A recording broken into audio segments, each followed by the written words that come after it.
The handshake was firm, dry, and cold. Peter didn't look at me like a brother. He looked at me like I was a contractor who showed up late to bid on a job he already gave someone else. We were standing next to our father's casket, the wind scraping across the cemetery hill like it was trying to peel skin.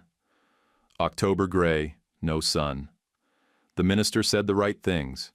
Nobody cried loud, just coats zipped and eyes down. My name's Chase Thompson. I'm 34. I live outside Mineral Ridge, Ohio, where I run a small farm, vegetables, goats, bees when the season's right. And right now, I was trying not to punch my older brother in the face before the casket hit dirt. Peter was 38. He ran the business, Dad's jewelry group with shops across 3 states. He'd worn a navy overcoat, and an expression like this was a networking event. "Thanks for making the trip," he said like I wasn't family. "Let's talk tonight. There's logistics." That's how it started. Not even 6 hours after we laid Marshall Thompson in the ground. Quick note before we jump in. Drop a comment with the city or country you're listening from. It helps us see where everyone's tuning in and plan the best time for new stories. Thanks for watching Revenge by Frank. All right, let's get started. Back at the house, everyone sipped coffee and picked at the deli trays. Aunt Cynthia kept patting elbows. I stood by the kitchen window with a paper plate and watched the leaves slap against the porch rails. It was late afternoon when Peter caught me in the hall. Said, "Come to the study." No please, no explanation. Dad's study still smelled like his old cologne. Same leather chair, same clutter. Peter pulled out a folder and dropped it on the desk. Numbers, charts, quarterly balance sheets, like we were planning a merger, not burying blood. "No will," he said. "So technically it's intestate. But you're not planning to drag this into court, are you?" I stared at him. Dad had 2 sons. "So unless you've got something I don't know about, it splits even." Peter laughed once. "Chase, be real. You left when you were what? 18? I've been here. I built this. 12% would be generous. 18 if I'm feeling brotherly." I didn't smile. "I'm not begging." He stepped closer. "You run a goat farm and grow kale for farmers markets. This company needs a real captain." Cynthia walked in then, like she felt the temperature shift. "Peter, show some heart. Marshall would have wanted—" He cut her off with a tight smile. "You're being sentimental, Cynthia." I felt 14 again, watching him talk over her, talk over me. Peter leaned against the desk, folded his arms. "You chose dirt and goats. I chose legacy. Don't get mad now that the road forked." My jaw clenched. "I have a son. He's 6. He needs care." Peter's lip curled. "Not even blood, Chase. You made your choice. It's not fair to dock the company for it." I looked down at the rug. If I looked up, I was going to say something I couldn't take back. He tapped a card on the desk. "Nicole Watson, estate attorney. If you push this, we'll go to court. It'll be swift and clean." Swift and clean for him. For me, it would be vet visits, therapy runs, feeding before dawn, and court dates between. As I turned to leave, Cynthia caught my arm. Her voice dropped. "Your dad loved you just as much. He always softened when your name came up." That made it worse, because now it was too late. I drove 2 hours back to the farm in silence. The sun dipped behind the silo line. When I opened the door, the smell of damp soil and hay hit me like a blanket. I fed the chickens, fixed the gate latch, and rubbed down the dog. Out here, I knew what things meant. In that house, I was just a kid who walked away. I told myself I'd fight if I had to. But courtrooms weren't built for men with 6-year-olds and hay in their hair. I went to bed thinking about morning chores. That's how I handle hard things, one job at a time. The next morning, I was loading feed bags into the back of the truck when I saw her through the screen door, arms crossed, mouth tight, like she was chewing something sour and thinking it was me. I didn't even have to ask what was coming. Her boots weren't zipped, and she'd done her hair. That was her tell when she wanted to play power. "I heard there's no will," she said as I came up the steps. I wiped my hands on my jeans and nodded once. We'll split it fair, as the law says. She didn't blink. Fair doesn't buy a condo, Chase. Fair doesn't cover a down payment or a gym with daycare. You really gonna let your brother cut us out while you stand here shoveling manure like it's noble? I didn't take the bait. We'll fight if we need to, but nothing's settled yet. She let out this laugh, high, sharp, empty. You really don't get it. This place is a dead end. I'm tired of rubber boots and a truck that chokes every time it's under 30 degrees. You married me when I already lived here. She tossed her hair back like I'd said something dumb. Yeah, and I thought you'd grow up and come back to real life eventually. That one landed. I leaned against the doorframe, steadying myself on wood so I didn't start yelling. You mean give up the farm? I mean take whatever Peter throws and move somewhere that doesn't smell like manure. Start fresh. You think your dad wanted you scraping by out here with hand tools and guilt? That last part stuck under my ribs. He knew who I was. He just didn't write it down. Her arms dropped. You're stuck in this fantasy where pride feeds you. Wake up. If you really loved that kid, you'd give him a real shot. City schools, doctors who know what they're doing, not chickens and homemade soup. I stared at her. He's got routine here. He's got a coop he built himself, and a name for every hen. You think that doesn't count? She snorted. He's 6. He'll forget. No, I said. You will. She went still. For a second, I saw the part of her that used to smile when Wesley ran in with muddy shoes and stories about bugs. But it passed. He's your project, Chase, not mine. I'm done living small. She walked to the bedroom, grabbed the blue duffel from the closet, and stuffed it with shirts like they were insults. Makeup bag, charger, her coat. She didn't cry. She didn't even pause at the family picture on the shelf. Wesley on my shoulders, her arms around us like it meant something. At the door, she looked back once. You want a martyr badge? Wear it. But don't expect me to rot out here with you. The door slammed so hard the dog barked from under the porch. Wesley came around the corner in his socks, rubbing his eyes and holding that stuffed beagle he'd had since the first week we brought him home. Did Mama forget her work bag? He asked. I crouched down and picked him up. No, bud. She just needed to go somewhere for a while. Will she be back next week? I don't know. I tightened my hold. But we're okay. Sometimes folks get lost for a bit. We just keep going. The next morning, I drove Wesley into the city for his appointment with Dr. Lennox Vale. The waiting room had those fake leather chairs and muted blue walls that tried too hard to be calming. Wesley swung his legs, watching the fish tank. I filled out another stack of forms with the same info I gave last time. Vale came in 15 minutes late, eyes on the chart, not me. We're seeing some concerning patterns, he said, flipping pages like they were confetti. Markers that require more follow-up. I'm ordering a cardio panel and a neuroscan, just precautionary. He didn't make eye contact for more than a second, talked in circles. I asked what the scans were for exactly. He gave a speech about developmental flags and underlying complexity that didn't actually explain anything. Back in the truck, I looked at the appointment slip. 2 labs, both out of network. The kid was tired.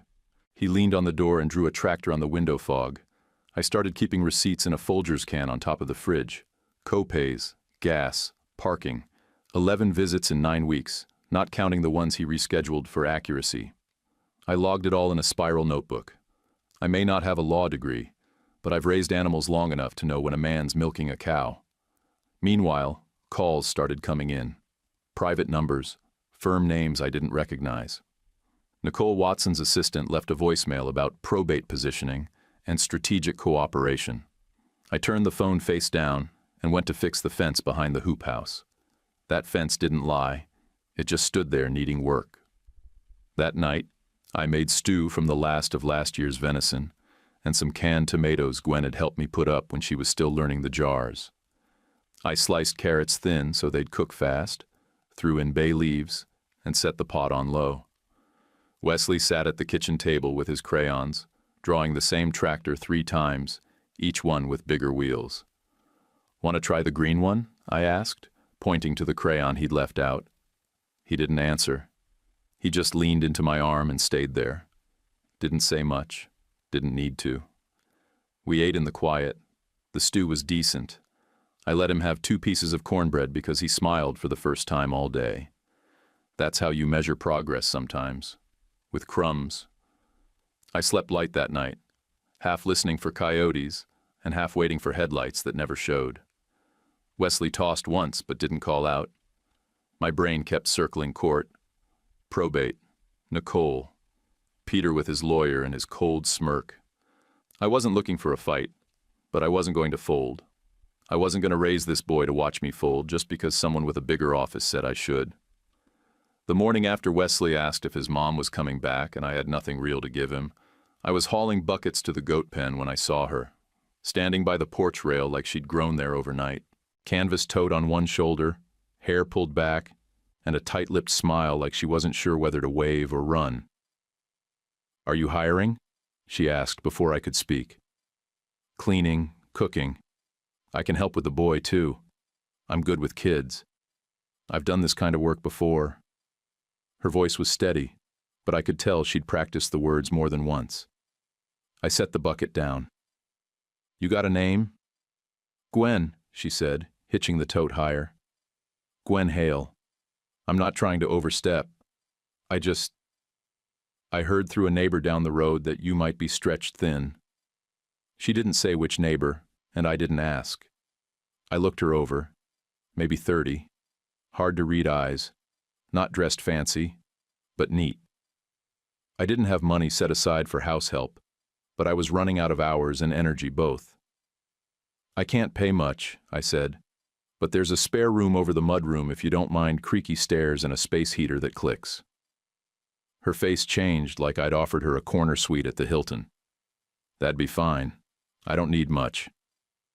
By that evening, the kitchen smelled like cornbread and bacon grease, and the floors felt like they'd been scrubbed with care, not just water. She asked where I kept the mop, then made her own vinegar mix when I said I didn't have anything stronger than dish soap. She moved like someone who didn't flinch at mess. Quick, quiet, always working. She asked about the seed racks in the mudroom, why I stored coffee cans full of screws, and what kind of compost I used. Not small talk, real questions. When I talked about cover crops and pH balance, she nodded instead of zoning out. Wesley didn't even need warming up to her. By the second hour, he was dragging her to the coop to show her his favorite chicken, Red Boots. She knelt right down and said, "Which one's red? The one with the attitude or the one with the fluff butt?" He laughed so hard he nearly tipped into the hay. At dinner, she poured milk without asking, didn't fuss about salt, and laughed when I told her the honey label looked like a drunk raccoon stuck it on. It was the first easy laugh I'd heard in that kitchen in months. I didn't ask her where she came from or why she was available at short notice. Maybe I should have. But I had a boy to feed, a farm to run, and a court mess at the door. I wasn't in the market for stories, just steady hands. One night while washing up, I mentioned how my father never learned how to rest, even after he had the money to do it. Gwen dried her hands on a rag and said, "Some folks only know motion. Stillness scares them." I looked at her sideways, but didn't say the part that still stuck in my throat, that I spent half my life wondering if he was ever proud of me, and the other half trying not to care. The next morning, Gwen beat me to the barn. I found her in boots that didn't fit right, holding a feed scoop and already halfway through chores. "You didn't have to," I said, trying to take the bucket. She held firm. "You do everything alone, don't you?" "Not by choice. Just kind of ended up that way." "Go lie down for once," she said. "Your spine won't snap from rest." I did, and I hated how much I needed it. When I headed back out, there was a thermos of black coffee waiting by the gate. No note, no fuss. That Friday, I went into the storage unit I'd inherited after the funeral and brought back one of the last crates. Big, square, heavy, top slats stamped with a faded MT. I put it in the barn next to the seed bags. Gwen spotted it before I even opened it. "Old company stuff?" she asked. "Yeah, I said. From his downtown office. Hadn't gone through it yet. She stood quiet for a second, then pointed to a tucked corner. What's that? Safe, I said. Far as I can tell. Small one, locked. I don't know the combo. Could be full of paperweights for all I know. You ever think about trying to open it? I shrugged. Sure, just hadn't had the time. Truth was, something about that crate felt off. Not in a bad way. More like a song you've heard before but couldn't name. That night, Gwen made a pot of lentils with some carrots I hadn't realized were still good. She told Wesley he could draw on the back of a paper bag if he ran out of paper, and he lit up like she'd handed him gold. After dishes, she sat across from me and said, "You ever think the people who walk out are just making room for the ones who actually want to stay?" I didn't answer, but I looked at her a little longer than usual before I stood up to go shut the coop. The safe stayed unopened for the time being. I ran my hand over the dial once, like maybe touch would spark memory. It didn't. Just cold metal and more waiting. I wasn't ready to chase ghosts. I still had a kid to tuck in and livestock to count. But I made a mental note to try the numbers I knew. Birthdays, business dates, stuff Dad would have thought too obvious to write down. Gwen didn't push. She just noted where the crate sat and dusted around it like it belonged. Maybe it did. Maybe we all did, in our own busted-up sideways way. I sat at the kitchen table in my flannel shirt with grease on the sleeves, trying to understand what Nicole Watson had filed. The first page called it an emergency motion to preserve corporate continuity. That sounded like a mouthful of lawyer glue meant to stick me in a corner. I read it twice, then a third time slower. Still didn't feel clear. Gwen walked in, carrying a chipped mug and moving quiet like she always did when I was reading court papers. She set the tea down beside me, looked at the top line and said, "Those words look mean." She wasn't wrong. What it meant, near as I could figure, was that Nicole wanted Peter to be named the temporary administrator of the estate, said it was for business stability, and also wanted to block any transfers of assets until the court made a full ruling. That included anything with the farm's name tied to Marshall's holdings. They were painting me like a wild card who might torch the family legacy if someone didn't bolt the door. I didn't need to be told where the language came from. Peter had always been good at telling other people I was the soft one, the one who needed fences and supervision. I folded the motion, slid it back into the envelope, and put my head in my hands. A couple days later, we had Wesley's next checkup. Another one. Dr. Vale came into the exam room with his usual notebook and fake calm. He asked a few tired questions, tapped his pen, then said, "We should get a full cardiology panel just to be safe. Some markers might indicate long-term issues." "What kind of issues?" I asked. He didn't answer that directly, just nodded toward the chart like it explained everything. I watched him scribble another lab order, same signature loop as always. "This makes visit number 12, I said out loud. Vale looked up for half a second. "Yes. Well, we're trying to be thorough." On the way home, my jaw was tight enough I could hear it click when I chewed gum. My gut kept whispering what I didn't want to believe. The appointments weren't for Wesley. They were for me, to keep me buried in tests, prescriptions, questions I couldn't afford, and time I didn't have. I carried the boy into the house after he fell asleep in the truck and laid him down with his stuffed beagle under one arm. Gwen was peeling potatoes at the sink. "He order more?" she asked without turning. "Yeah," I said. "Cardio consult, just to be safe." She didn't say anything. She just dropped a potato into the bowl with a splash and kept working. The next afternoon, a manila envelope showed up at the farm gate. No return address. It was wedged between two feed catalogs and sealed tight. The handwriting said, C. Thompson, Farm Office. Inside was a company memo, Thompson Holdings letterhead, about compliance procedures for consultant payments. The last line had a handwritten note in different ink. Check vendor ArcLight. No name, no signature, just a lead. I filed it in the drawer under utility bills and made a note to search later. That night, After Wesley went down and Gwen finished folding the week's laundry, I pulled out the farm laptop and typed the name. ArcLight. Nothing solid came up. Some vendor listing, a defunct LLC in Delaware, and a few search results that smelled like filler. Gwen walked past and saw the screen. "What's ArcLight?" "Not sure yet," I said. "Somebody wants me to look into it."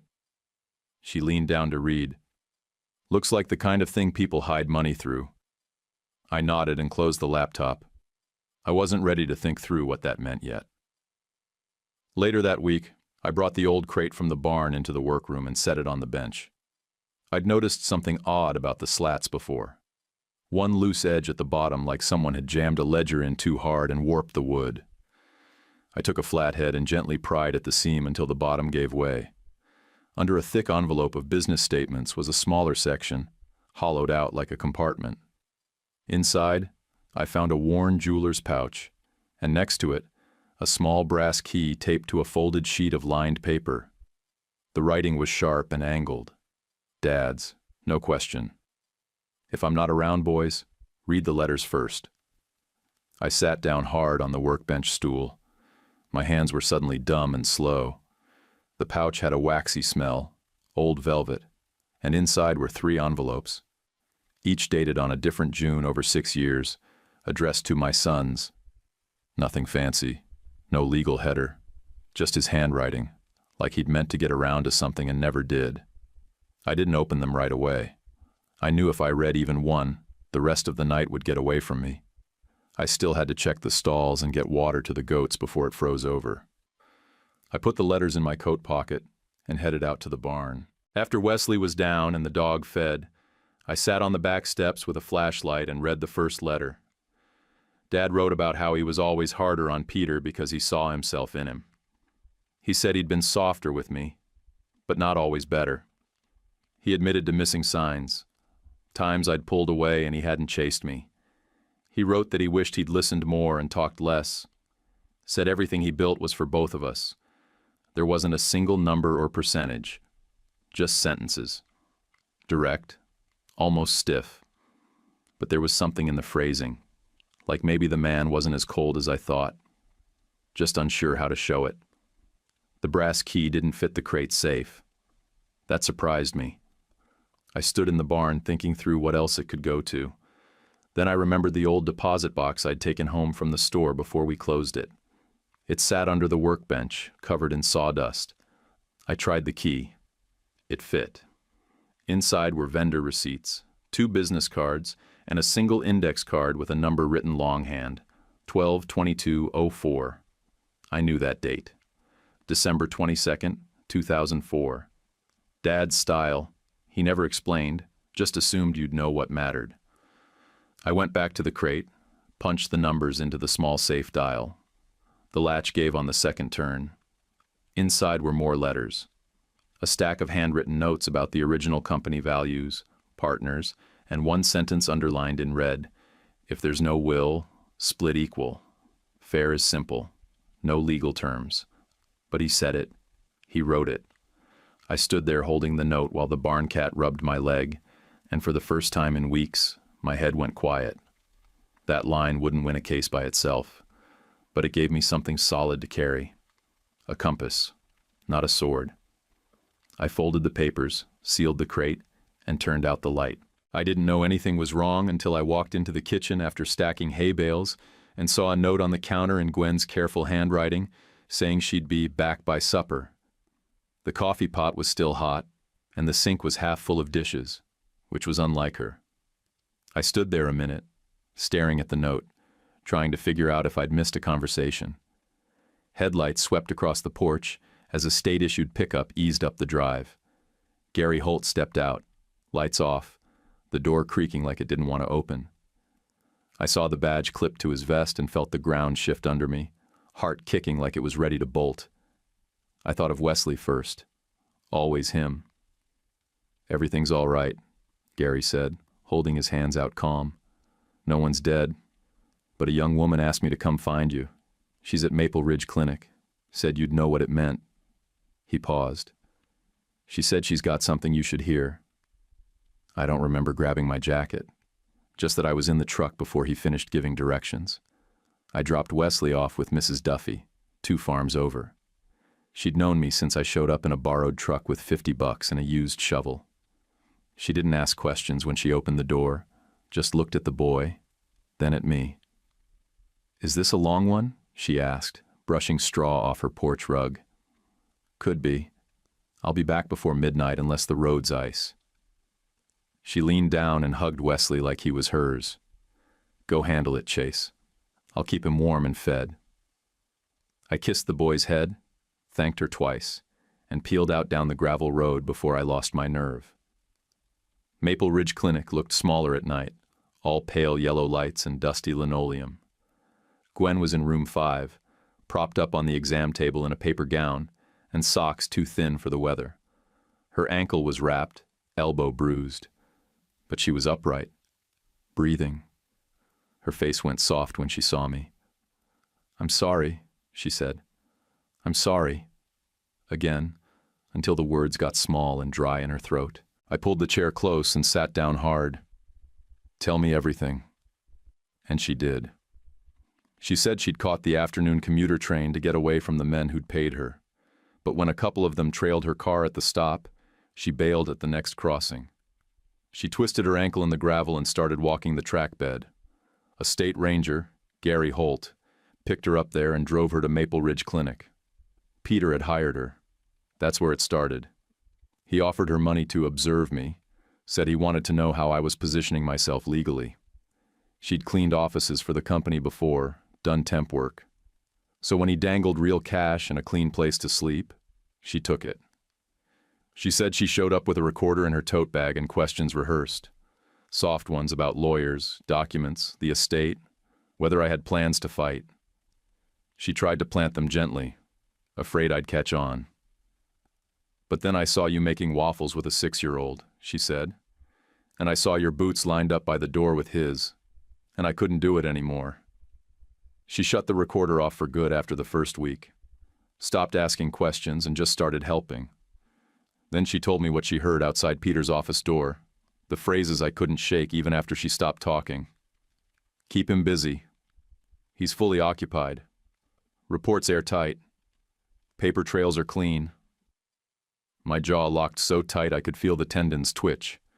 She reached into her tote and handed me the envelope with the check and the NDA. "They gave me this after," she said. "Call it hush money, travel stipend, whatever fits." I didn't sign anything. I didn't cash it. I wanted to give it to you. I unfolded the paper. The check was for $9,000. Clean, no memo line, drawn from some trust account. The NDA was 3 paragraphs of legal silence. "You can burn it, submit it, whatever you want. I'll testify. I'll sign whatever needs signing. I just want the mess to end." I looked at her, really looked. Pale from walking too far, hair damp with sweat and fear, hands tight around the edge of the table like she was bracing for me to yell. But I didn't. I'm a patient man. You have to be when you raise animals and small boys. But when someone puts their hands near my kid, I find a part of me that doesn't bend. "I believe you," I said, not because it's what I want to hear, because it fits, all of it. My gut's been warning me for weeks. She blinked, and her shoulders dropped like something finally let go. "I'm not mad," I added. "I've been lied to by worse, and you came back." She nodded once. "Can I still come home?" "If you're ready to fight," I said, "then yes." That was the only answer she needed. On the way back, I drove one-handed and called a new pediatric clinic in another town. I didn't care how far it was. I just wanted fresh eyes. When I told the nurse the name of our current doctor, her tone shifted. She squeezed Wesley into a cancellation slot for the following week. That told me everything I needed. When we pulled into the driveway, the windows were dark except for one lamp left on in the living room. Inside, Wesley was curled on the sofa with the dog wrapped around his feet like a guard. I picked him up, carried him to bed, and tucked the stuffed beagle under his chin. Then I stood there in the doorway, longer than I needed to. That night, I didn't sleep much. I sat at the kitchen table with a notepad, Gwen across from me with her ankle up and a heating pad on low. "You still want eggs in the morning?" she asked. "If you're offering." She nodded and reached for the legal pad. We made a list. First, find a local attorney who didn't work in a glass tower or owe Peter a favor. Second, organize every paper we had.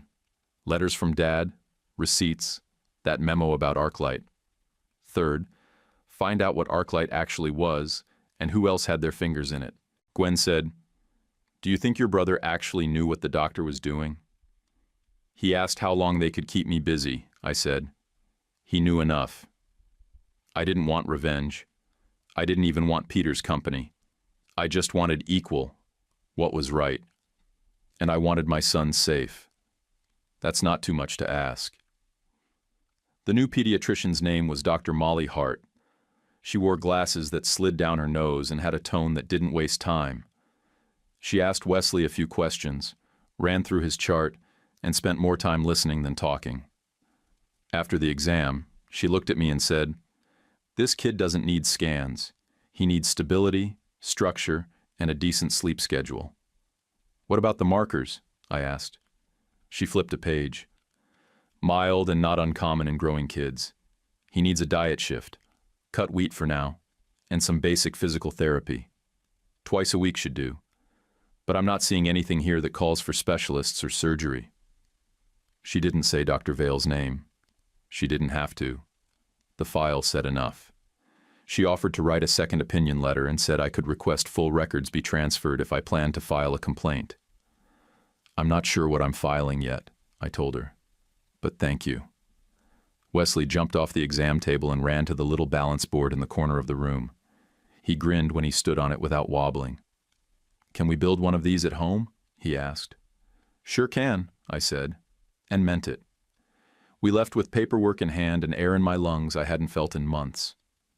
That afternoon, Gwen and I boxed everything.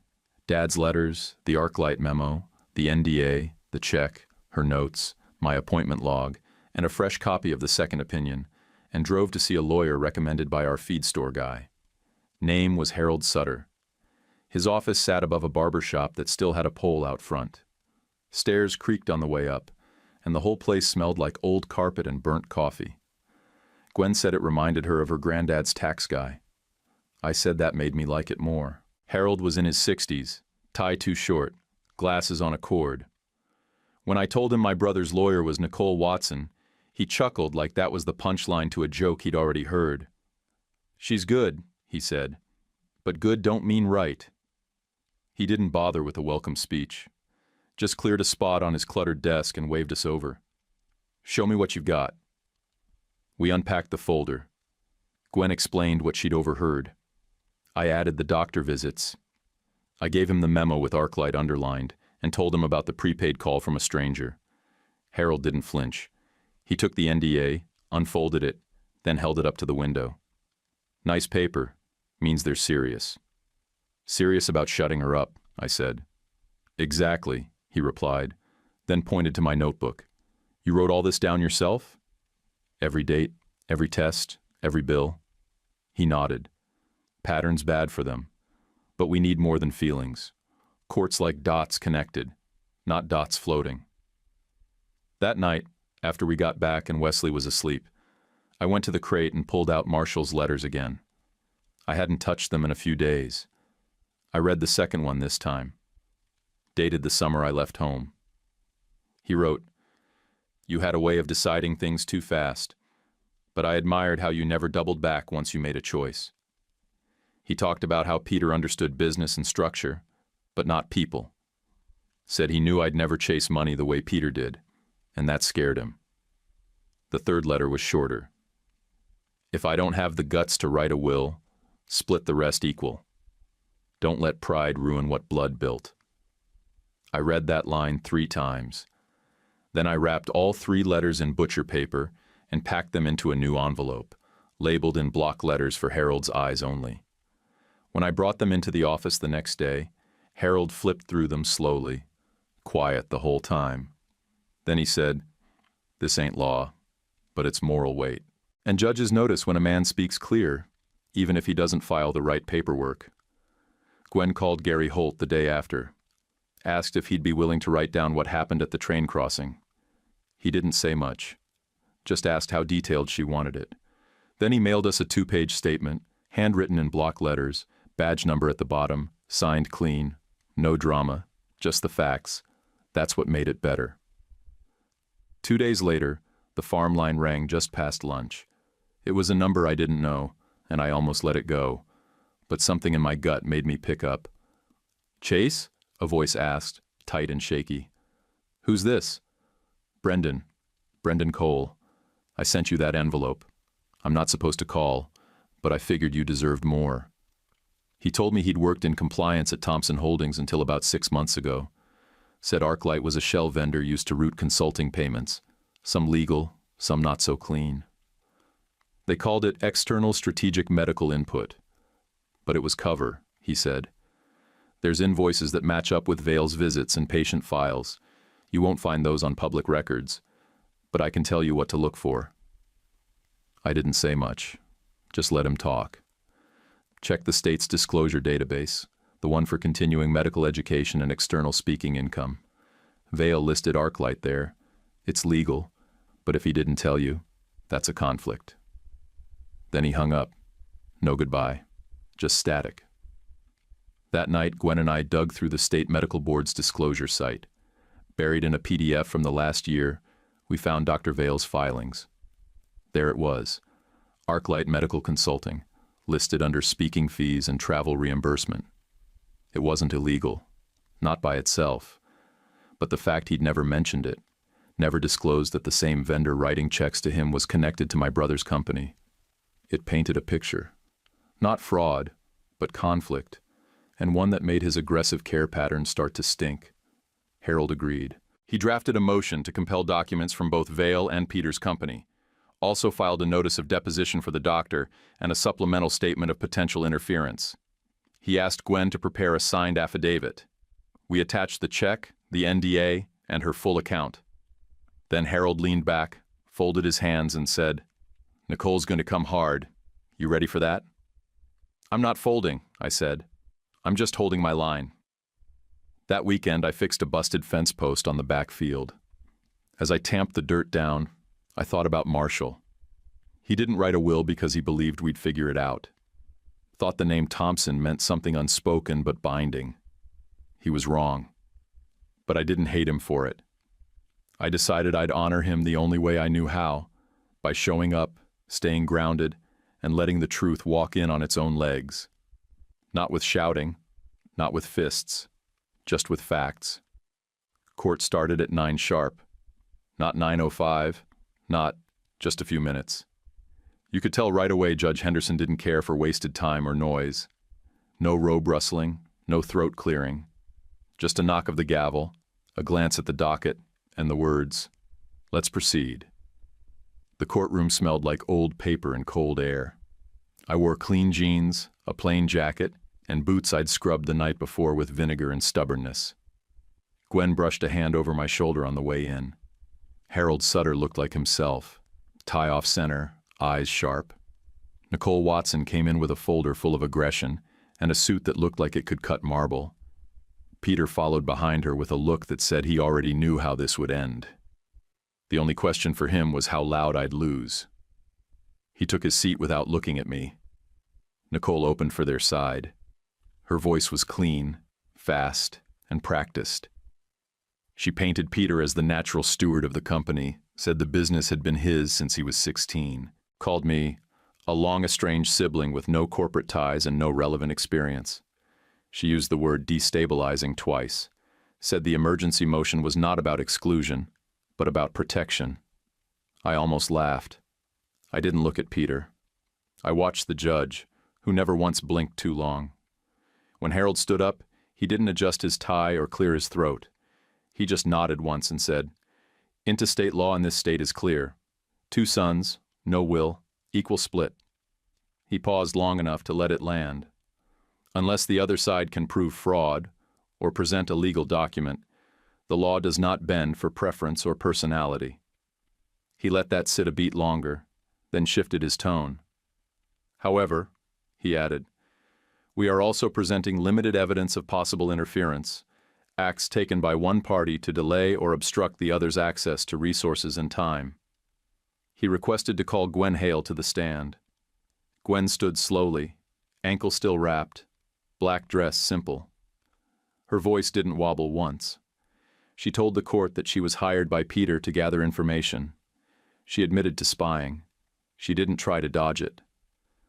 I accepted the job, she said, but I stopped recording after the first week, because the man I was living with wasn't planning anything.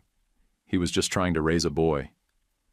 She told them what she overheard outside Peter's office, the words, the tone, the look on Vale's face. She didn't exaggerate. She didn't break.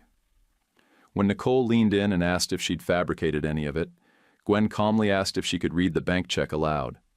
She held it up for the judge to see, then unfolded the NDA and said, "This was stapled to it. I didn't sign it. I brought it to him." That's when Judge Henderson leaned forward. Just a few inches, just enough to show he was no longer reviewing notes. He was listening. Nicole called her a paid liar. Gwen didn't flinch. She just said, "I'll take an oath and repeat every word under penalty of perjury." That shut Nicole up faster than I expected. Harold called Gary next. Gary Holt walked in wearing a Green Ranger jacket over a white shirt, pants ironed like his mother raised him to be neat. He raised his hand, took the oath, and gave his statement like he was explaining a trail map. No flourish, just facts. She exited the train voluntarily when others became aggressive. She had no phone signal. I found her walking the track bed. She requested I find Chase Thompson. She refused medical care until I promised I'd tell him first. Her ankle was swollen, not broken. He didn't say a word more than he had to. That was the power of it. Harold thanked him and rested. Then it was Dr. Vale's turn. He walked in like he owned the floor, suit sharp, hair perfect. But under cross, it didn't take long to rattle him. Harold walked him through the visit history, the tests, the referrals, the second opinion. You never recommended dietary changes. No. You never told the father that ArcLight was a paid vendor to Thompson Holdings. I didn't think it was relevant. You didn't disclose that you received payments listed under ArcLight Medical Consulting while treating this patient? I disclosed them to the board. That's standard. To the patient? No. Not directly. Why not? Vale shifted. It's common practice to separate administrative and medical disclosures. Harold showed him the filing from the board. You admit these payments existed? Yes. Were any of them linked to recommendations made to this family? I can't say specifically. Then the second opinion letter was introduced. Judge Henderson held up one hand. I have two questions. First, did you disclose to the patient or guardian that you had a paid relationship with an entity connected to the family's corporate holdings? Vale cleared his throat. Not in explicit terms. Second, the judge said, do you stand by the necessity of every scan, referral, and test ordered in this case? Vale opened his mouth, then closed it. They were cautious. That's not what I asked. After a pause, he said, no, not all of them. The room went still. The judge called a recess. 15 minutes. When he came back, his tone didn't change. Still even, still firm. This court recognizes the standard application of interstate law and the absence of any valid will. Therefore, the estate will be divided equally between Mr. Chase Thompson and Mr. Peter Thompson. Nicole didn't move. Peter stared straight ahead like the decision hadn't happened. The judge continued. This court further finds that, while no fraud has been formally proven, there is sufficient concern to warrant referral of Dr. Lennox Vale to the State Medical Board for review of practices related to outside compensation and patient treatment recommendations. He turned to Nicole. The request to install Mr. Peter Thompson as sole administrator is denied. Then he tapped his gavel. We're adjourned. Peter looked stunned, not shouting, not smug, just like a man watching a window close on a deal he thought was already signed. Nicole packed her briefcase like someone who'd been through worse and would go through worse again. She didn't speak to me. She didn't look at Gwen. Harold shook my hand by the rail and said, "You did it right. Now go home. You've got chores." Out on the courthouse steps, a reporter shoved a recorder in my face. "Do you have a comment?" "We're grateful the court followed the law," I said. That was it. We got in the truck, and I drove us past the bare fields and shut off farm stands. For the first time in months, I started thinking about spring. The first whisper came 2 days after the ruling. Peter's operations team missed a supplier payment. The Midwest chain that stocked his high-end watches canceled their spring reorder. Brendan sent word through Harold that the warehouse manager quit after being shoved through 3 different meetings with no direction and plenty of blame. Then came the board minutes, leaked through standard disclosures. Peter had granted himself a discretionary retention bonus 3 weeks before the hearing. $9,000, same amount as the check they handed Gwen. Nicole's voice came back to me. That phrase on repeat, "within policy." Maybe it was, but policy isn't the same as clean. Peter tried to plug holes with money. He cut the new sales trainee program to preserve margin. Short-term thinking.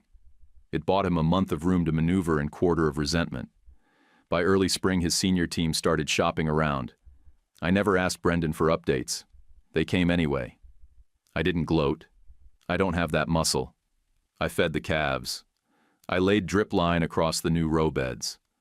I rotated compost and let my hands do the thinking. Wesley's second opinion treatment held strong.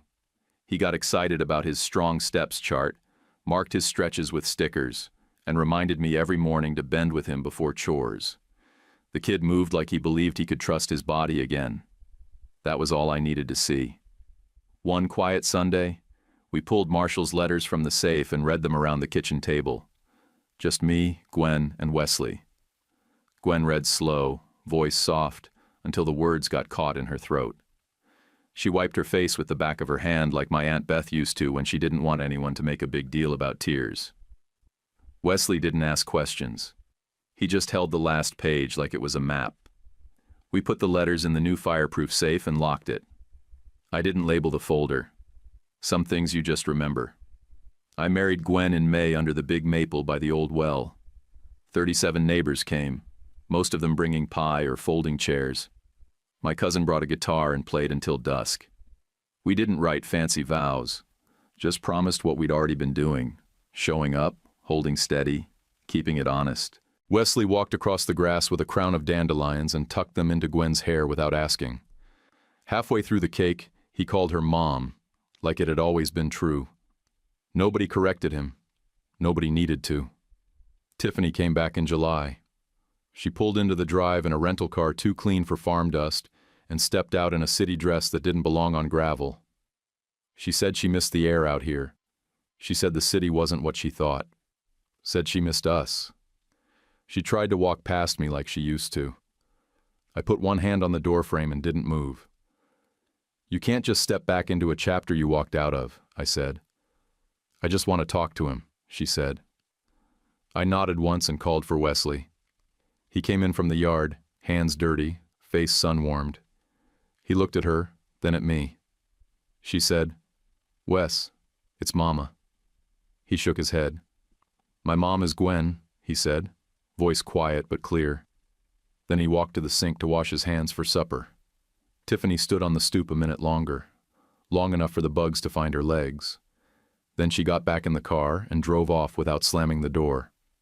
She tried again with texts, screenshots, long messages that twisted guilt into questions. I didn't answer. I'd learned by then that silence can build a fence taller than any law. I took a small portion of my half of the estate and set up a county-level fund for kids' therapy. No plaque, no press, just a check and a handshake.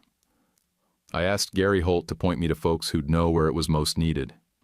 He gave me 3 names. I split the amount and hand-delivered the envelopes. That's how I like it. Direct and done. Nicole tried to claw something back with a motion claiming irreparable business harm. Judge Henderson denied it without hearing. The state medical board opened an official review of Dr. Vale's conduct. The man went on leave to focus on family. That's lawyer speak for wait until this dies down. I didn't toast, I didn't clap, but I started sleeping deeper. By harvest, we joined the local produce co-op, got our late summer tomatoes and squash into 2 grocers down in Trumbull County. Gwen handled invoices like she'd done it all her life. She had a binder system and a look that made delivery drivers show up on time. Wesley painted a sign for our roadside stand with crooked letters and a bright yellow sun. Cyclists started pulling over just to take pictures. Sometimes they bought honey, sometimes just a few cucumbers. It didn't matter. It felt like a house again. We didn't win everything, but we kept what mattered. That's enough. Peter showed up the following November, just before the frost set in deep. He pulled up in a dusty silver sedan. No driver, no jacket, not even a briefcase. Just him, standing there with tired eyes and both hands resting on the top rail of my gate like it was holding him up. He didn't honk or yell. He just stood still, giving me time to wave him off if I wanted to. I didn't. I pushed the gate open slow and nodded toward the chair by the shed. He walked in without a word and sat. The wind had teeth that day. He didn't button his shirt, didn't shiver, just leaned forward with his elbows on his knees and looked at the ground like it might talk back. I was wrong, he said. All of it. I hurt you. And that boy who didn't do a single thing except feed chickens and draw tractors. His voice caught, but he kept going. I don't know if the company's gonna make it. It might. But I'm scared, Chase. Scared like I was when I was 12 and Dad drove off without saying where he was headed. I didn't offer him coffee. I didn't throw him a rope either. I let him sit in the quiet while the dog snored by the woodpile and a crow called out across the field. Gwen stepped out on the porch just long enough to wave. Then she went back inside. She knows a man's got to say things on his own sometimes. He finally looked up. Do you think we could ever get back to being something like brothers? I thought about lying. I didn't. Yeah, I said, but not like before. Forgiveness and trust aren't twins. One's a gift. The other's earned. He nodded slow, like that sentence had weight. I get it, he said. You're right. I leaned back against the shed wall and crossed my arms. There's one condition if you want to come to birthdays and sit at my table again, I told him. That retention bonus you pulled during the whole mess, the $9,000 Nicole kept calling within policy, I want it back out in the world. He didn't argue. Where? I said. County fund, kids therapy, travel help for families who can't afford to see a good doctor. I don't want your name on it. I want cashier's checks and receipts. No PR stunt, just balance. He rubbed the bridge of his nose and sighed through his teeth. Then he nodded. I'll do it, he said. I should have done it before. He shifted in the chair and looked past me at the fence line. I'll talk to Brendan too. Try to fix what I can. No more consultants with shiny names either. No more ArcLight. Hearing him say it out loud hit different, like someone pulling weeds by hand after years of pretending they weren't there. We walked the fence line once before he left. He asked about the rye cover crop, why it stayed green even with frost coming. I told him about soil hold and root depth. He didn't talk. He just listened. That's something. Before he got in the car, Wesley came out from the side yard in his work boots and a jacket 2 sizes too big. Peter knelt and held out his hand. I'm proud of you, he said, for doing your exercises, for taking care of your family. Wesley shook his hand with a farmer's grip, then ran off to feed the dog without looking back. That's how kids do it. They move forward before you know they're watching. That night, I sat on the porch with Gwen, our hands wrapped around mugs that had seen years of winters. The frost crept across the pasture slow and steady like a curtain being drawn. I'm not a preacher, so I won't dress it up. We were okay. Not perfect, but solid. And the gate was still standing, because I didn't back down when it mattered. Before you head out, let me put one honest question in your ear. If someone in your life crossed the line the way Peter did, would you take them back with conditions, or shut the gate for good? If you've got hype turned on, tap it now to help this story reach more people, And don't forget to subscribe and hit like. It's just one click and it matters. Drop a quick comment too, even a simple good story, and tell me where you stand.